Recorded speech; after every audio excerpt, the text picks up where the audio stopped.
So you got a son. What lessons are you going to be teaching your son as he grows up? Like if you were to pick, let's say 4 or 5 real important lessons that you would need to cover in the next 15 minutes, what would you be telling your son as he's growing up? Like what's important to him? Because I mean, you're talking to all these men right now too. I mean, Yeah. 95% of Sure, sure, both of sure. our audiences are probably men. Um, don't drink. Okay, drinking is actually the worst addiction, I think. Or be very careful how you drink. Never get A, drunk. a lot of people don't get that alcohol is a drug, though. Like Yeah, I've seen people say things like, "I don't hang around people that do drugs, but they're guzzling gallons of like liquors, yeah, right?" yeah. Like, dude, that's a drug. I personally think I've done coke, I've done booze. I personally think that booze is worse than coke. Okay, so yeah, I think I've that done both. I don't know that I would agree with that, but yeah, no, no. I mean, the effect of one is obviously far stronger than the other. they're But both shit. Yeah. yeah, yeah. Um, but okay, handle your booze. Never get drunk. Never get drunk in public. Got Okay, it. never get drunk. Period. But especially not in public. Okay, and when you realize that you're a little bit off, just get off the sauce instantly. Okay, that was first. Number two, read everything, especially nonfiction. Read everything, and you should have a habit of reading, like 50 pages a day or something. It's a great habit. And whatever book you come across, even if you're like sort of like mildly interested, pick it up, read it. Okay.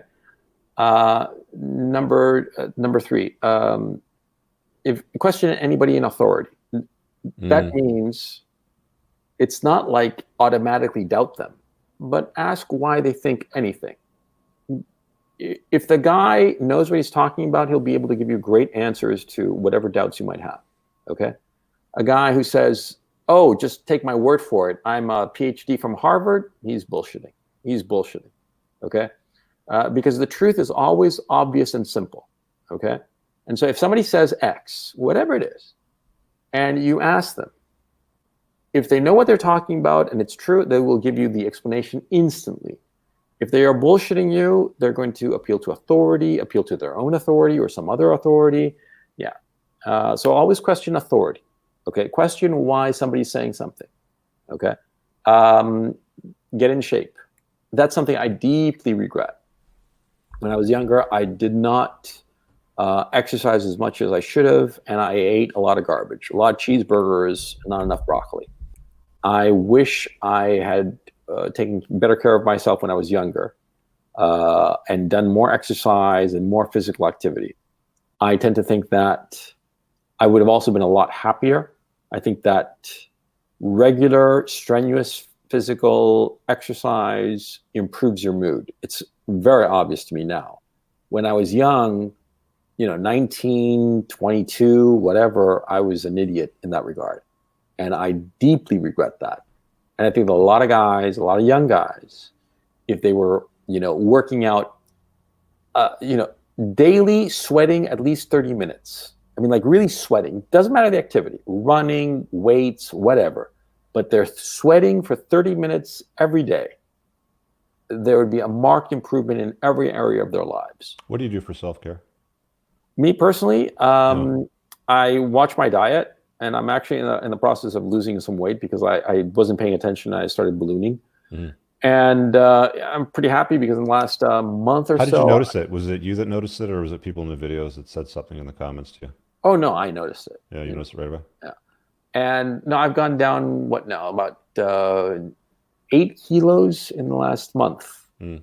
8 kilos is what, about 20 pounds? Yeah. So It's 2.2. Yeah.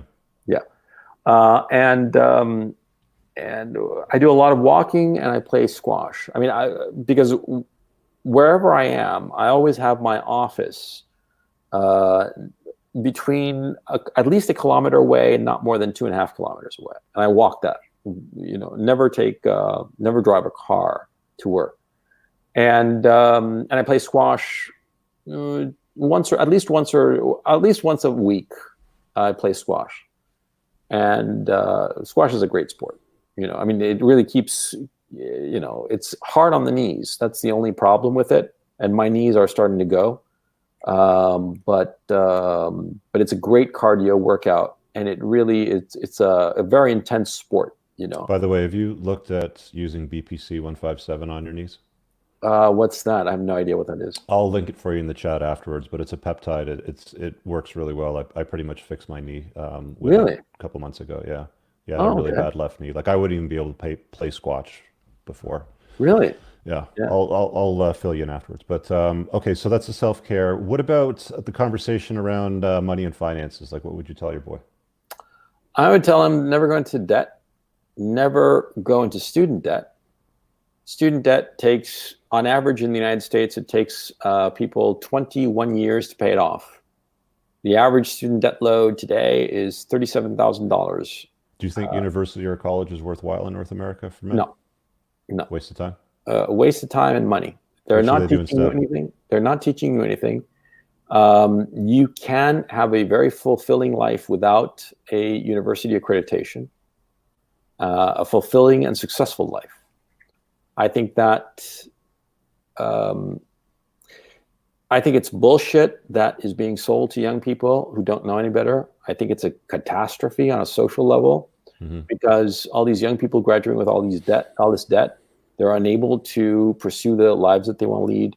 They can't buy their first home until they're in their 30s. They can't start a family when they're young because they have this debt load. I think it's despicable what the educational establishments have done. And the only people who benefit are administrators and bankers. I You know personally have what? invested in Yeah. student bonds. It's a fantastic deal for investors, but shit for students. No, it's a great deal. And one of the angles that financial institutions have had on student loans was to offer them other instruments like lines of credit, credit cards, Yeah. the first car loan, RSP loans. Yeah. Because once they got them on the books on the banks, they know this 25-year-old's probably going to live to about whatever the average life expectancy is, 76, 82, I don't know. Yeah. But they got them on the books for the while, right? Yeah. Which means they've got them on the never-ending merry-go-round of debt, throwing interest payments off pretty much for the rest of their life. So I totally agree with that, that philosophy when it comes to education. What about money in general? So stay out of debt. What Yeah. about like as far as investing? What about having your money have sex with the money so that it reproduces itself? Well, my thinking is that you should aim to save a quarter of your gross income, gross, not net.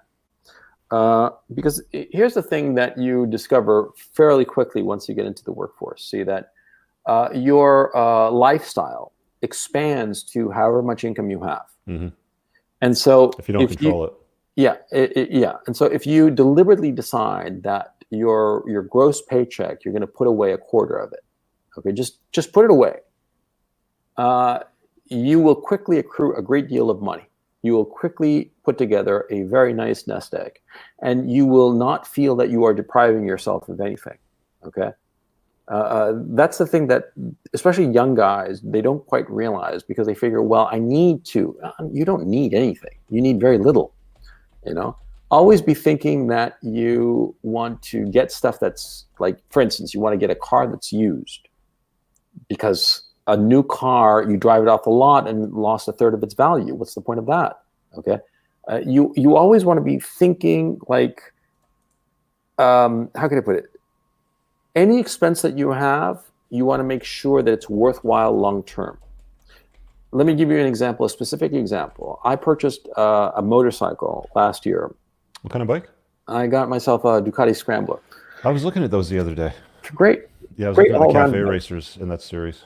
I'm not crazy about cafe racers because I like to sit upright, Yeah, yeah. But that's a I was personal. always a sport bike guy.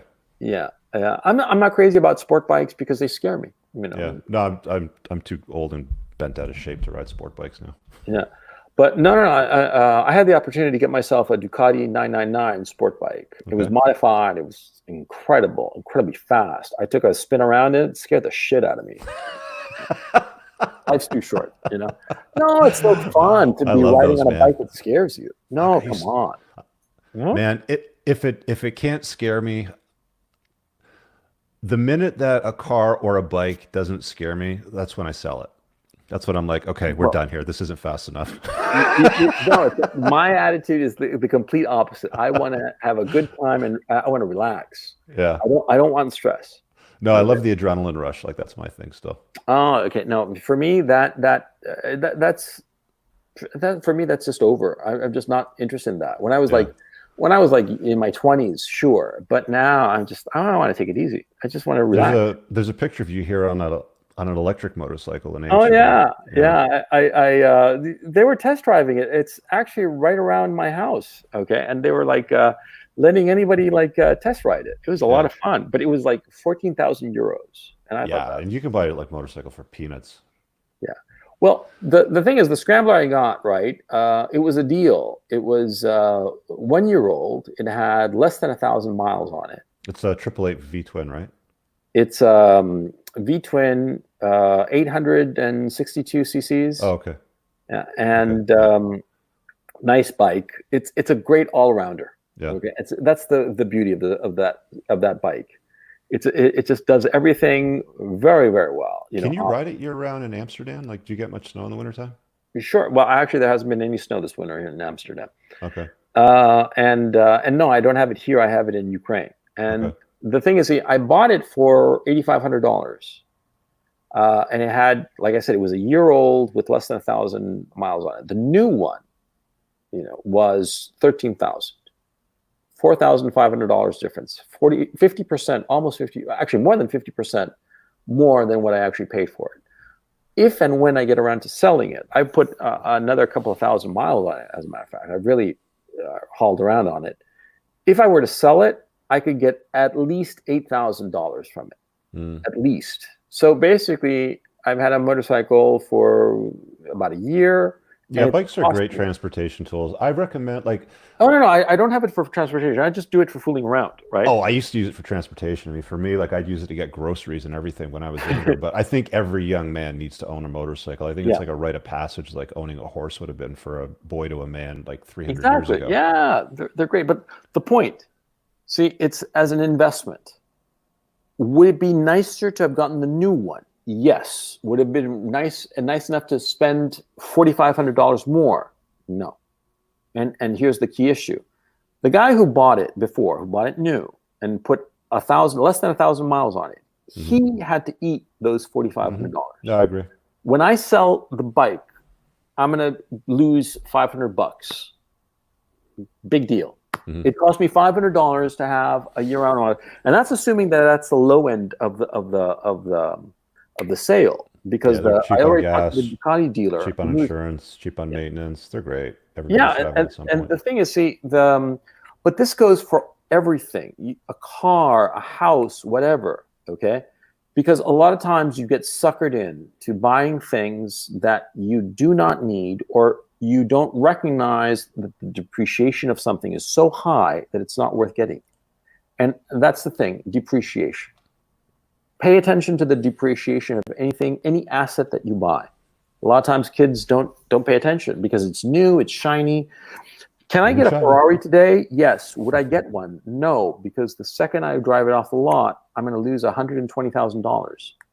That would be crazy. Okay? You get that with a McLaren, not with a Ferrari. Well, I'm not so wealthy that I can afford to throw away, $120,000. Yeah.